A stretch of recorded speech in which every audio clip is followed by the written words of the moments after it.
And welcome, ladies and gentlemen, back to the Valley of the Judged. I am your one and only gaming monk, better known as Mildra, and with me is my good brother here in the temple, the man asking you all of your probing questions, good brother Nephenor. Have you heard the good word of tentacles?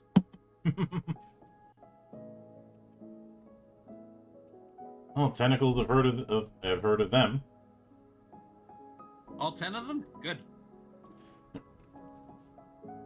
But we are back once again. A bit of a late one. I had to push it back because of the interview with Ed. Because if I did it at the usual time, I would have been doing them even more back to back, and I wanted to give myself an hour's buffer between this show and the interview. Yeah, you gotta let the monk rest every now and then, otherwise he starts going crazy and biting people. I don't need another tetanus shot. Ha. There's also the fact that I, one, don't eat junk food. And two, I'd rather I'm not a vegetarian. I'd rather eat actual food. And you know exactly what I ate. You saw a picture of it. Mm-hmm. Like, you know how to spot a vegan? No, you don't have to. They'll tell you. Yep. And you will wish they wouldn't. Well, that's what ball gags are for. But since we finished with our previous season, it is now high time for us to get back into the swing of things with a one shot. Now, the last we left off, we had just wrapped off Weird Space, which I think we enjoyed, but it definitely needed some quality of life improvements. An editor. Like I said, quality of life improvements. Or in some cases, quality of death improvement. Quality of sanity improvements. But because of the in-between season rules, it was time for us to spin the wheel once again. High Stakes wasn't the original one that it landed on, but the one that it did land on, you can't get without sailing the high seas anymore. And while I've got no problem with sailing the high seas, and I'm in the mindset of I don't care how you get to the dance so long as you're at the dance, I also want to try and support the people who make these games.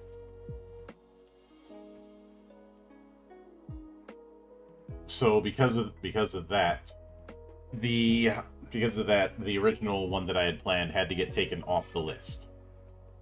This has happened more than once, where games that I've covered are... I certainly got them on digital store shelves at one point, but in the intervening time, they were taken off it. And because of that, it's something that I'm not 100% comfortable showcasing. Not that it makes me uncomfortable, but just I don't want to disappoint people. Yeah, it's best if they can actually purchase it if they like it. Mm-hmm. Or grab it from either if it's a free game, grab it off of like DriveThruRPG or someone's official site, or grab it off of itch. Yeah. Which is why I'm glad there are so many platforms these days that actually put out stuff like this. Mm-hmm. Yeah. We talked about it before, but there's a gap as wide as the Grand Canyon between the people who have 20-sided brain rot and the actual fans of tabletop. But for this one, the game in question we're covering is High Stakes. This is a Ashcan version of the game, a free beta. The game is available, but the final version was not technically made. And this is another case of I have way too many Italian friends, because when I look at the credits, I see at least one familiar face in Luca De Marini. And you also see a bunch of names that only you can pronounce, because I certainly can't. That sounds like a skill issue to me. No, it sounds more like a alien anatomy issue. Fair. My tongue doesn't go in that position. Phrasing. No, I said what I said! So did I. But I will admit the cover here gives me vibes of some of the pulp covers that I saw from books from like the 70s and 80s. It's beautiful. Yeah. And just the mixing of sci-fi with fantasy with no problems whatsoever is something that you would definitely expect in those kind of books. Or a really good Elmore painting. Mm-hmm. The cover was done by the Galapolo, who I'm not familiar with their work, although their email address is there and is hyperlinked. This particular beta is about 44 pages long. It has no bookmarks and does not have a index. But like I said, 44 pages, so a core book you would see out of Zine Quest, essentially. Now, with that in mind,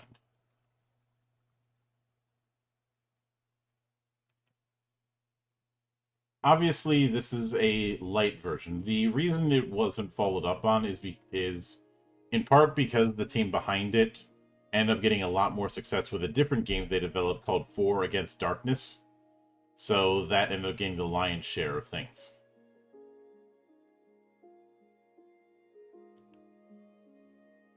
But Obviously, it opens up with the fact that this is a free, light version. It contains the full system, allowing you to make rules in a setting of your own devising. These rules are constantly updated. Make sure you download the latest version. This is the latest version. If you like, you can purchase one of the hack books produced for high stakes. These reprint the core rules, so you have to carry around only one book, and add plenty of ready-made settings and the like. It is published under a Creative Commons license. The hack books are not published under a Creative Commons license.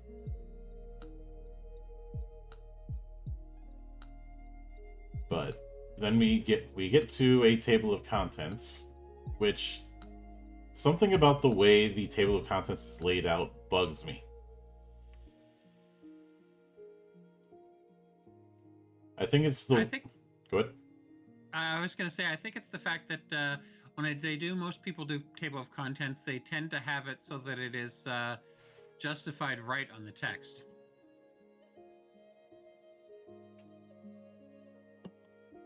Yeah, it's also the fact that the page number is right under some of the longer ones.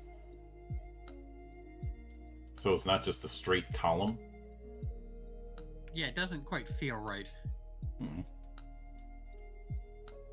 But see, first it goes into what the game is. To play it, you're gonna need a character sheet, pencil, paper, and about 10 six-sided dice, and at least one friend. Well, shit, I've already screwed up on that one. Mm-hmm. Then going for what a hack book is, and then a summary for old hands. If you're an experienced player, here's a short description of the system. It is a GM storytelling system. It is universal. The rules encourage a narrative, improvisational play style. But a lot of the other stuff is what you'd expect. Then going into how do you play, which is more of the what is the GM. Same with what the GM does. Example questions asked by the PCs. I like that some of the questions are ones that some players are dumb enough to ask, like, can I eat that? The answer is whether or not your teeth can survive. Mm-hmm. Whether or not you should eat it is a completely different question. Mm-hmm.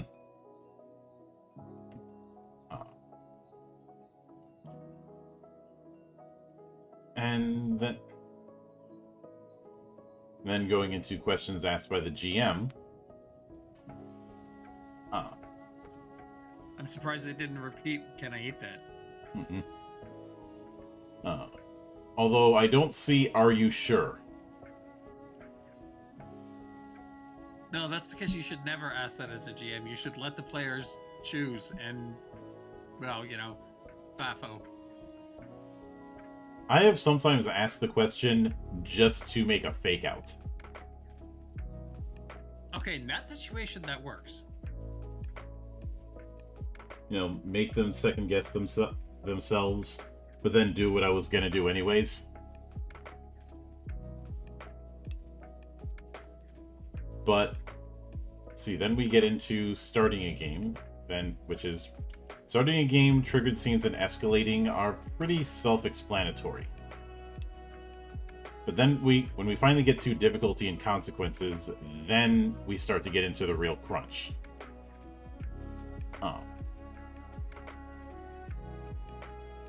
First going into the setup.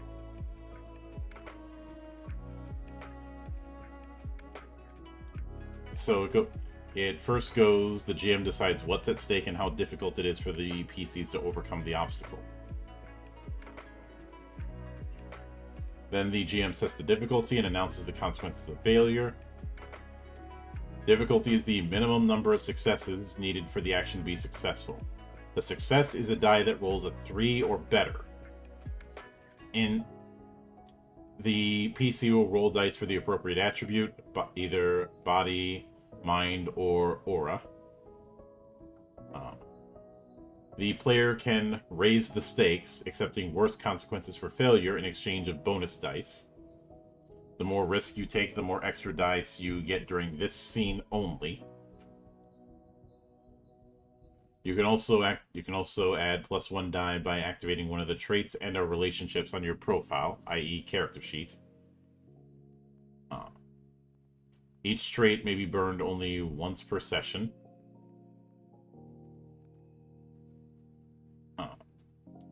I gotta say, the whole concept of raising the stakes like this, I've seen it in a couple games, and I absolutely love stuff like that.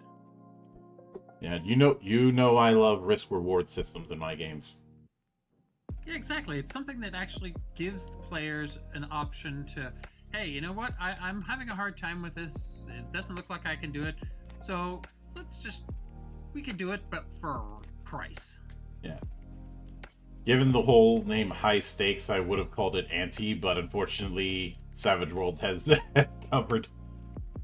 Yeah, you don't want to start encroaching, then people will go, oh, you're just copying them. It's like, no. Yep. But bonus dice can also come from the GM in terms of tactical advantage dice, i.e. you did something right in the fiction. But to recap, you get dice from the attribute used in the scene, and you may get +1 from a trait if it applies, +1 from a friend's trait if the friend is helping and not doing anything else, +1 from a relationship if it applies, +1 to 3 dice from the GM as tactical advantage dice, and +1 to 4 dice from your choice of raising the stakes. There is no maximum limit. There may occasionally be negative modifiers. So then you roll, and things that are 3, 4, or 5 are successes. 6s are successes that explode. Exploding dice, one of my favorite things. If you roll at least a 6, you may add a new narrative element to the scene. Which, that has some potential for some interesting results.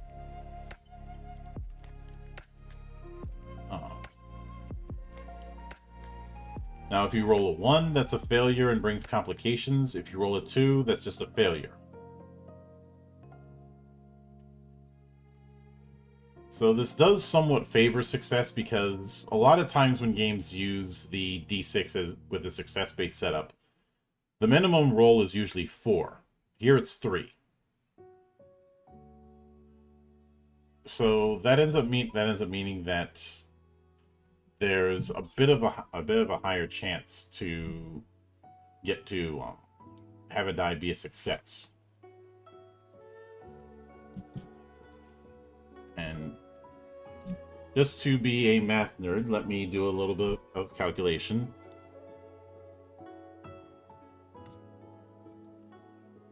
So yeah, a die has a 2/3 chance to succeed. It's a little bit higher since a lot of games want to try and go for 50-50 as much as possible. Yeah, I was actually just thinking about, we have exploding dice, and I was wondering if anyone actually had a system where there's imploding dice, and I found apparently there is at least one. Yeah, Savage Kingdoms has that. And apparently Atlas Games Rune RPG also has it. Yes. But you can... That's an interesting concept, though. Yep. I never even thought about that until we mentioned it just now. It does talk about how hack books have lists of complications, though unfortunately I don't have any of the hack books. I don't even think any of them came out.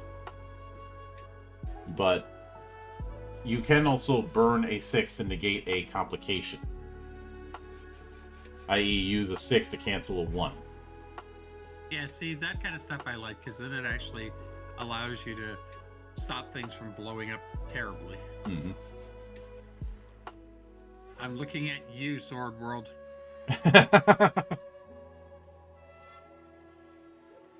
Still salty about all those snake eyes?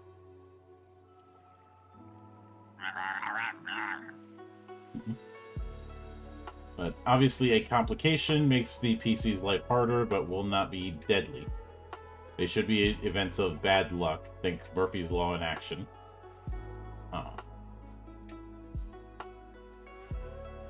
We have death of a character.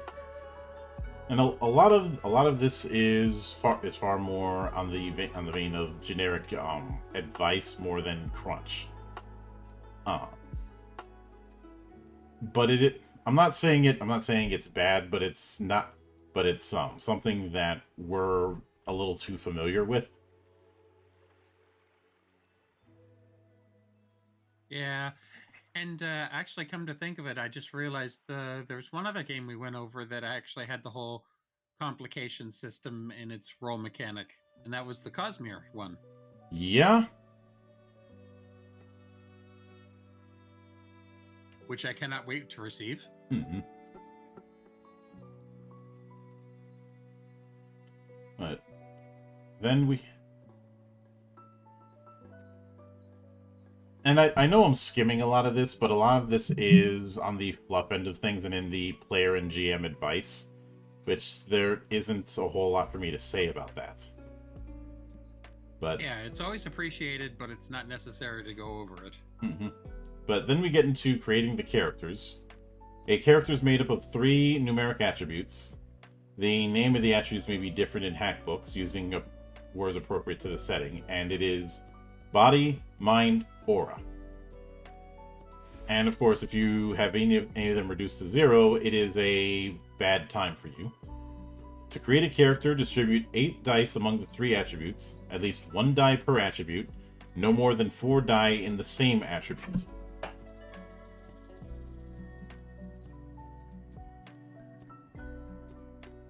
And 8 dice in 3 attributes means that you can't do completely even. Yep, you gotta have at least one that's off. Mm-hmm. So it does Actually, note... technically speaking, you gotta have 2 that are uneven.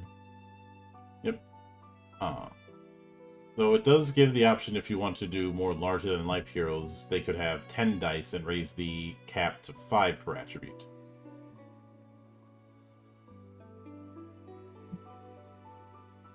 Really embrace the pulp origins. Mm-hmm. Yep.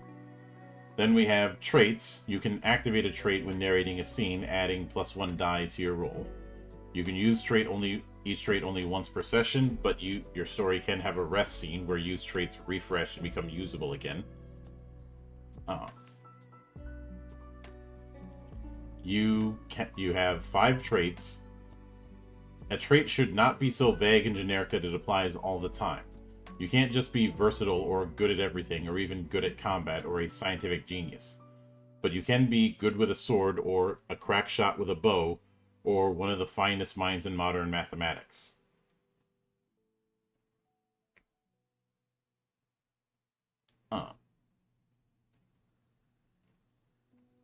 Likewise, a trait should not be so specific that it never applies. And it gives a bunch of examples. And I'd say this counts as the guidance thing that I constantly am getting on about. Yeah, this is nice having some examples. Mm-hmm. Then it goes into relationships. You list 3 relationships, each entry stating the kind of relationship you can have with a character, NPC, or PC. So it doesn't have to be relationships don't have to be people you like. It could be people you hate. And other than that, they work like traits.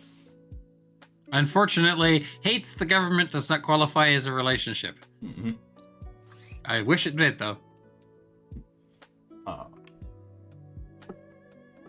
And then you may, if you want, add a secret about your character, you can get +2 die in any scene in which your personal secret is revealed. I'm not from Area 51. Yeah, but that's an optional thing. Then the unique thing, an object that defines you, gives you some extra ability or forces you to do something.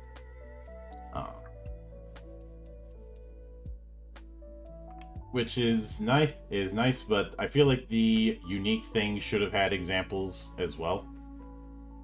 Yeah, that definitely should. Both yeah. Relationships and personal secrets should have had a few examples. Well, they do have a couple of examples in the relationships, but personal secrets and unique thing definitely need examples. Mm-hmm. But then we have how characters grow, i.e. experience.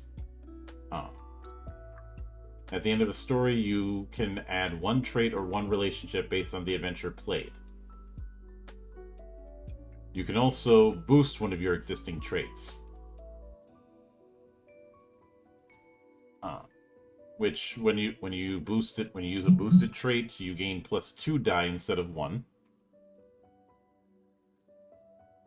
Or you can split the 2 die and use 1 each on a separate scene. If you use both 2 dice, both will refresh when a rest scene is narrated. In pulp settings, you may extend this to 3 dice on a trait.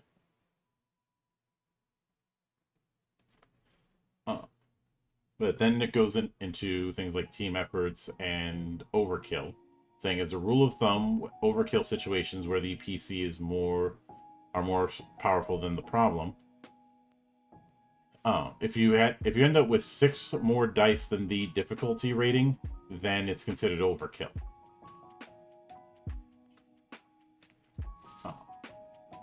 And after that, we get an example from a fantasy game along with types of scenes. Interaction, rest, connection, deja vu, dream scenes, investigation, flashback. And then consequences, being retreat, temporary loss of base, +1 die, loss of money or equipment. A lot of the consequences are 1 die penalties.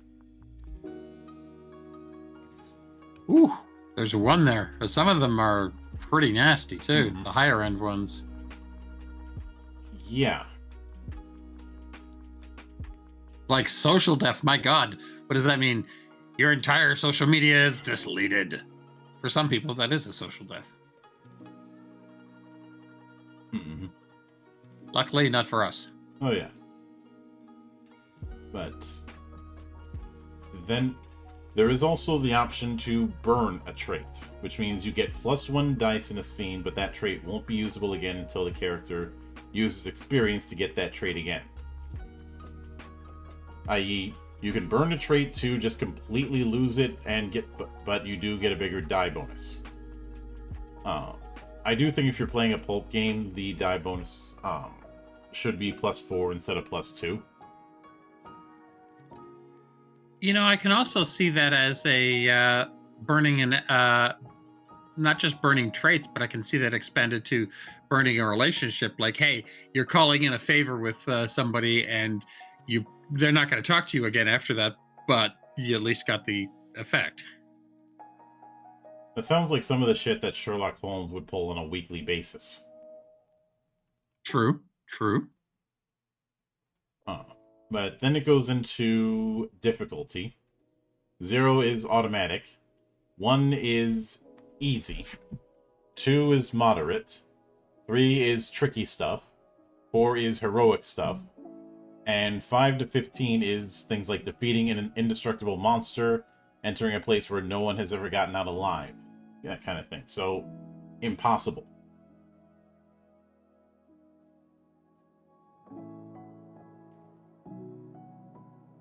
But you can mix difficulties together if you're grouping them in the same scene. I do appreciate the example they have for difficulty 25. Convincing a dragon to part with his gold and donate its treasure to the dwarven orphanage.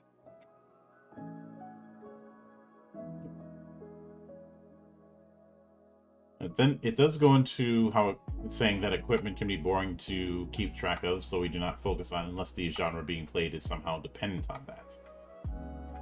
I can see that for sci-fi. Mm-hmm.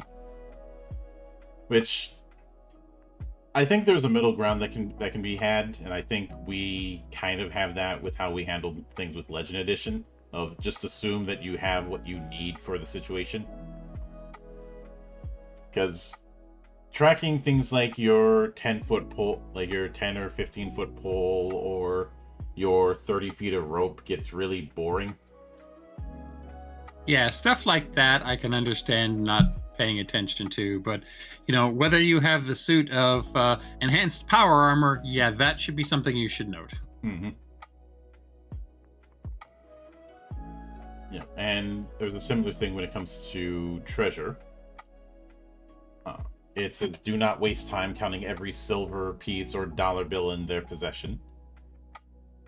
You know, when we released the alpha for Legend Edition, there were some people pushing against the fact that we do not have the traditional guild kind of monetary setup,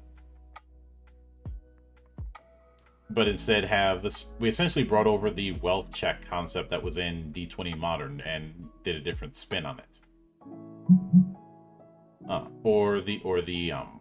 Some of the acquisition checks that you see in Eclipse Phase, especially when calling in favor from the different factions. Well, the wealth check one is also in a lot of BRP systems too. Mm-hmm. But the big reason we did that was because of that whole setting agnosticism. You know, something that might be dirt cheap in one setting might be expensive in another. And yep, and that's an important thing to realize, that you can't sit there and make lists for every time frame or setting, and it's just exhausting. Mm-hmm. So instead we added that the actual price of something is going to be in the hands of the GM rather than a singular table. You know, putting a lot of the customization tools in the GM's hands as well as the player's hands. But after that, we do get a example fantasy setting called Nightblades.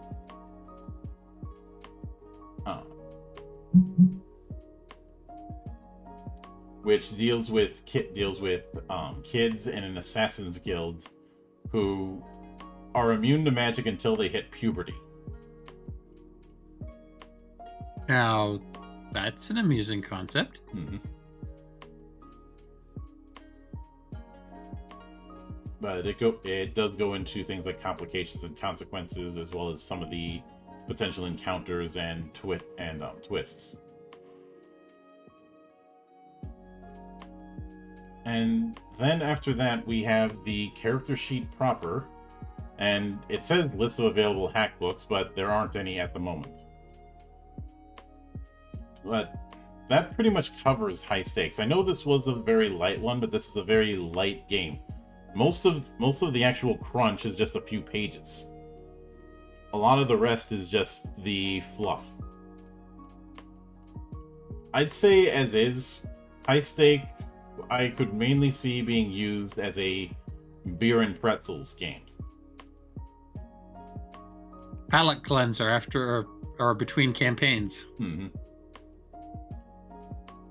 But in terms of something that you'd use for a full-on thing, no. Also be good for conventions. Mm-hmm. Be good for conventions. The fact that it's using a success-based D6 pool certainly helps. I do think it's a little inconsistent when it comes to giving guidance examples. Like, some things have plenty of examples. It needs more. And some clearly need more.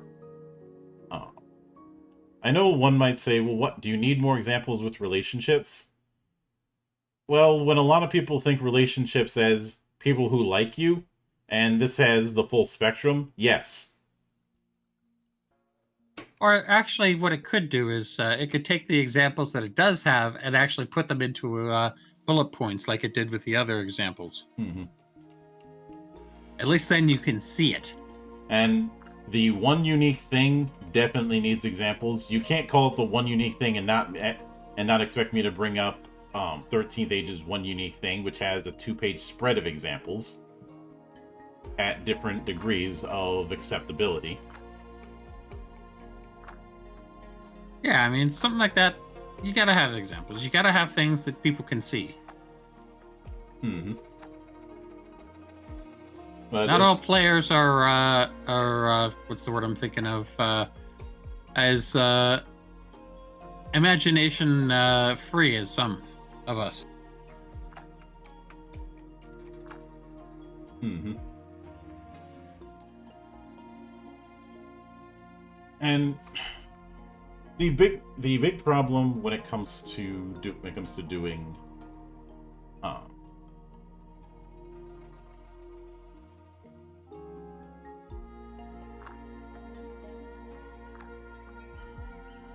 when it comes to doing these sorts of very beer and pretzels universalist kind of games, is I think it is going to be putting a lot of work on the GM to fill in the blanks. This is very much the case with most universalist games, and rules light universalist games are no exception. If anything, they have it worse.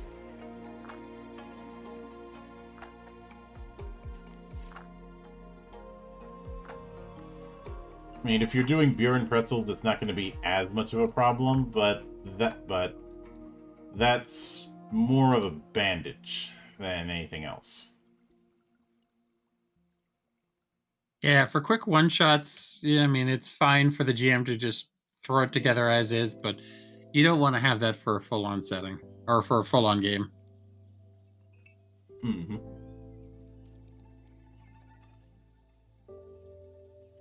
And with that in mind, as far as where I would put high stakes within my review metric,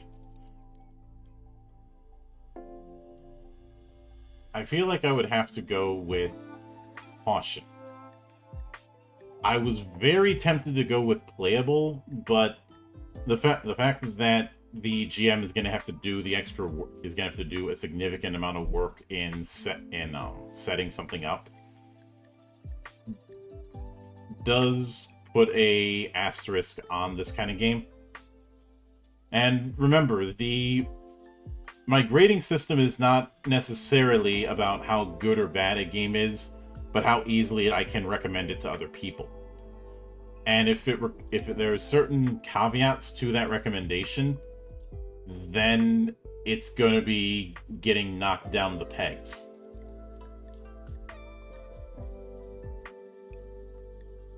Which is certainly something, I can agree with that. It definitely has its caveats. It's an interesting concept, and there's the thing, it's got a but. Yeah, it has a big but, I cannot lie. Wait, stop looking at me like that. But I do think that if you need something quick and dirty for a convention or something like that, this certainly can work. I do think, though it does suffer for me, this does suffer one other problem. If you're going to be doing a fantasy or sci-fi setting, you need to have something in regards to how you handle magic or how you handle psychic powers or the like. And in this kind of system, those would just be handled as traits, which I'm not 100% on.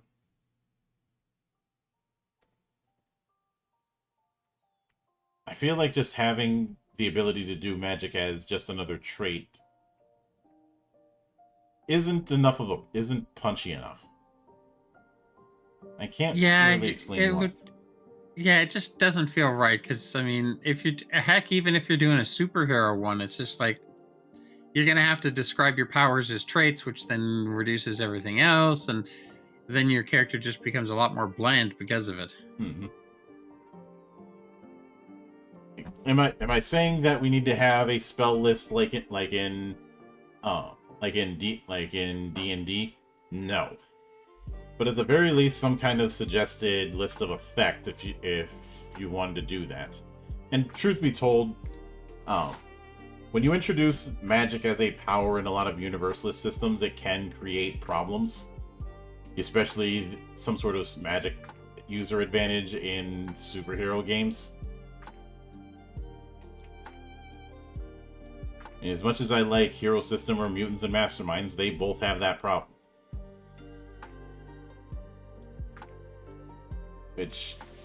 That's one game I have not played in a long time. Yeah, it's...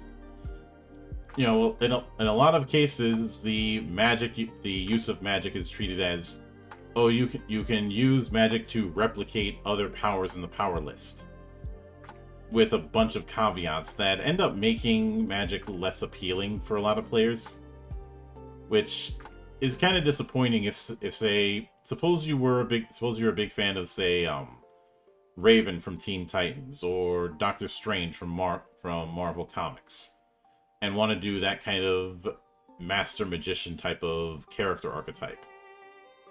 Then you see this and you immediately get turned off to that concept.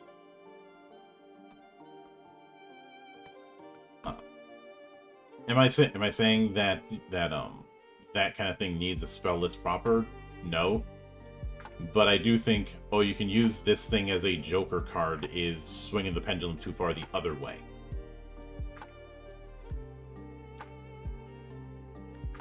And to that end, something I've suggested is instead of having one power that is just magic, split that off into powers based less on magic and more on traditions.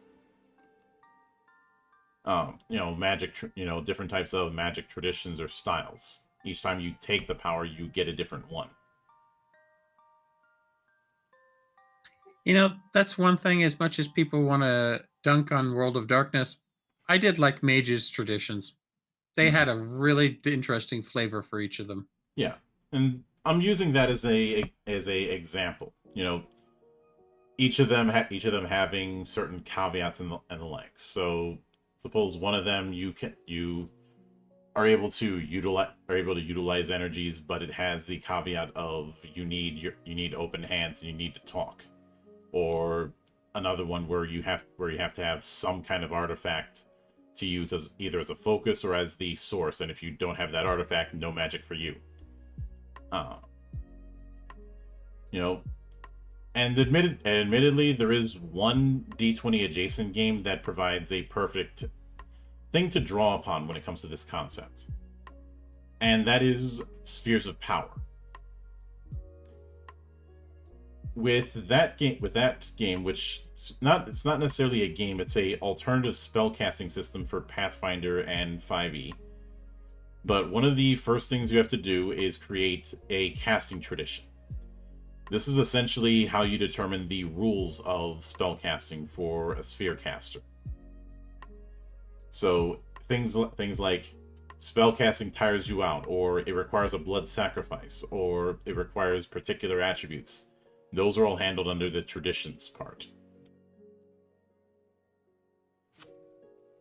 I like that. It's a good concept. So if you want to have that spell casting as just a different form of key, well, there you go. Especially since casting in Spheres of Power is not directly tied to one particular ability score. You pick which one it's tied to at character creation. Officially, you can only pick the 3 mental ability scores. Intelligence, wisdom, and charisma. Unofficially, I have ruled that you can pick any of the main 6. I think you know why. No. Yep. Muscle wizards. I always liked gun wizards because they may be out of spells, but they're never out of shells. You could probably do that in Spheres of Power. I just have a bit of an enjoyment of messing about with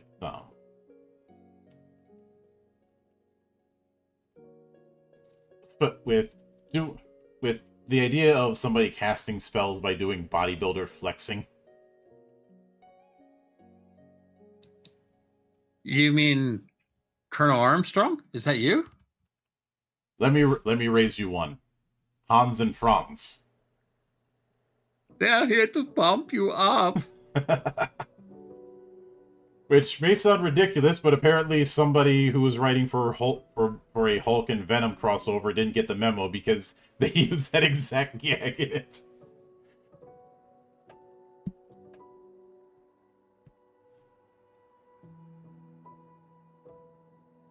Because I wish I could argue with you on that one. Mm-hmm. I can't, but I wish I could. Yeah. But when it comes to high stakes, I think I have a bit of an understanding why 4 Against Darkness became the focus, because with high stakes, this needed some direction. What we have here is the skeleton of a system, but it really needed those hack books in order to help it stand on its own 2 feet, so to say. It needed some love. Mm-hmm.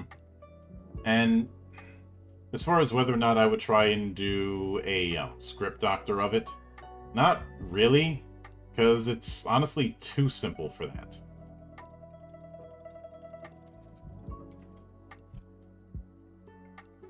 I also think that there's that unless you give some proper guidance, there's the possibility that some of the core attributes of the main 3 could be used more than others.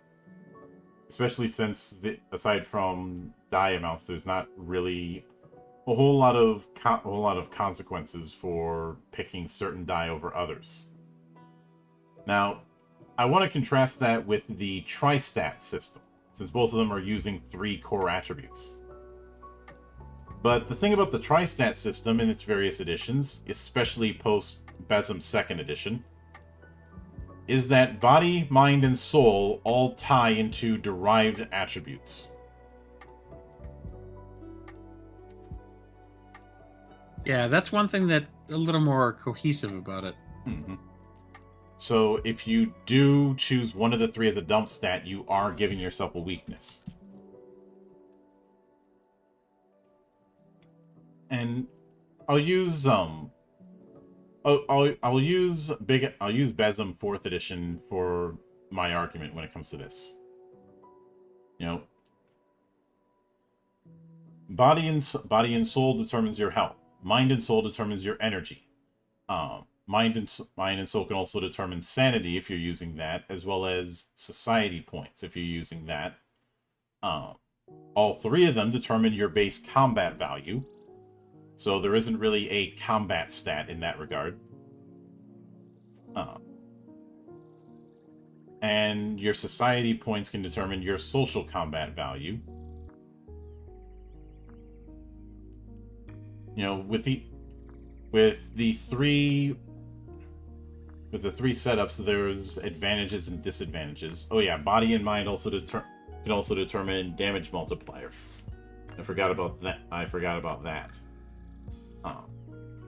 I believe there's one other combination that can determine shock value, but I think that was actually dropped in 4th. I might be getting that crosswired though. It's when you have a bunch of systems in your head, sometimes that can happen.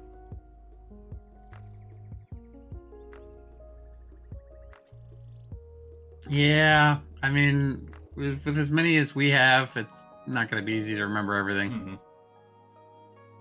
In fact, let me double check that.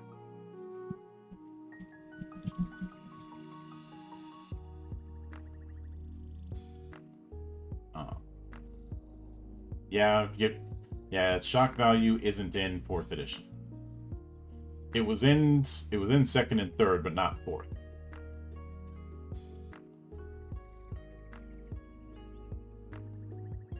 But getting back to high stakes, I will note that the one thing I'd probably take from it is the raising the stakes thing and integrate that into other games. Yeah, that's a mechanic I really like. Mm-hmm. Kind of reminds me of the concept of over channeling in Wheel of Time. Yeah, and speaking of, I would like someone to take another crack at doing Wheel of Time in tabletop form, because the only official one we got used the D20 system in the 3rd edition era, which I don't think was a good fit for the kind of story that Wheel of Time is. Yeah, exactly. It would definitely needed itself a completely different system. Mm-hmm. I know this might sound a bit strange, but the magic system that's used in, or rather the spellcasting system that was used in Dark Heresy might be a good fit. I haven't taken a look at that one, but It sounds possible. Your psychic factor, you're rolling 6-sided die, trying to get over a certain amount. If you end up rolling ones, you can have other things happen to you, because this is psionics in Warhammer. You know how this goes. Oh yeah. But if you roll over the success, you can overchannel and put extra things onto it. Actually, an even better example would be Fireborn, where you can roll too high over the success, and you're essentially using those excess successes to buy off additional effects. And the reason you want to do that is if you roll too many successes over your target number after all of that, you take damage equal to the difference.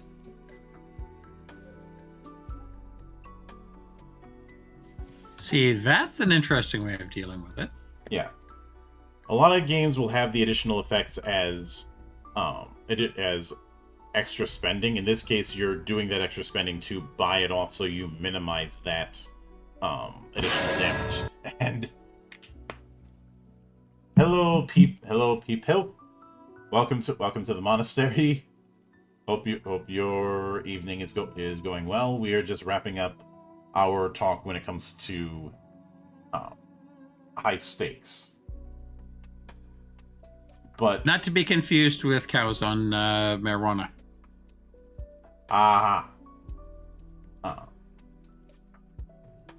was gonna say, is that what it's called when Dracula is taking an edible? No, that's what happens if you stake Dracula when he's taking an edible. Oh, I guess it's a good way to sober him up. But yeah, he'll be sober stiff. Mm-hmm. Yeah.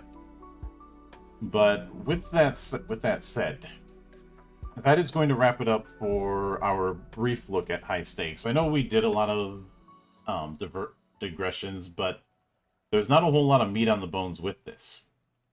So I kind of had to.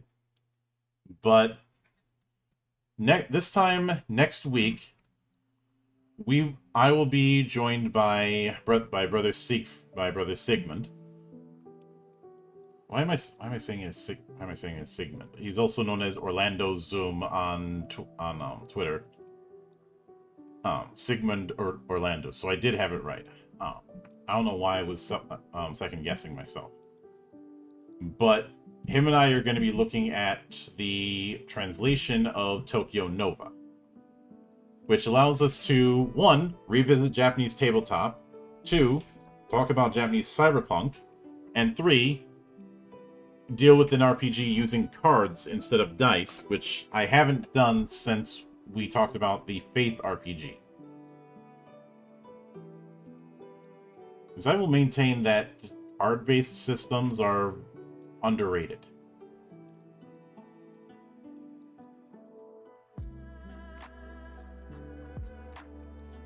But that's like I said, that's more or less going to cover things for this particular episode, and we will be back this time next week. And I do hope some of you tune in for the 2.0 reveal, the new Live 2D model that I'm going to be debuting on Sunday, which is going to be my proper debut instead of a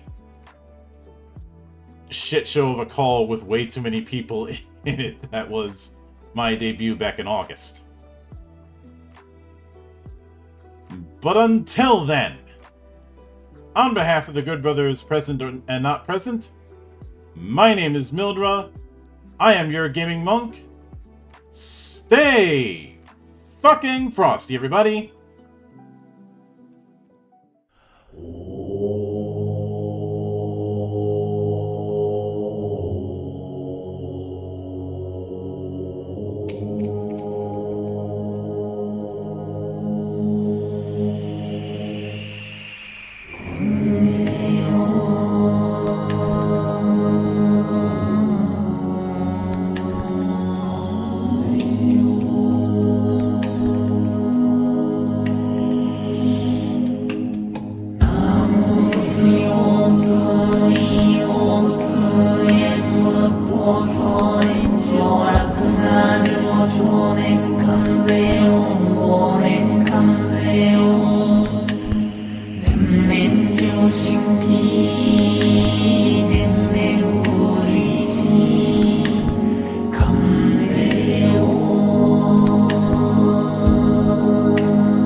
voice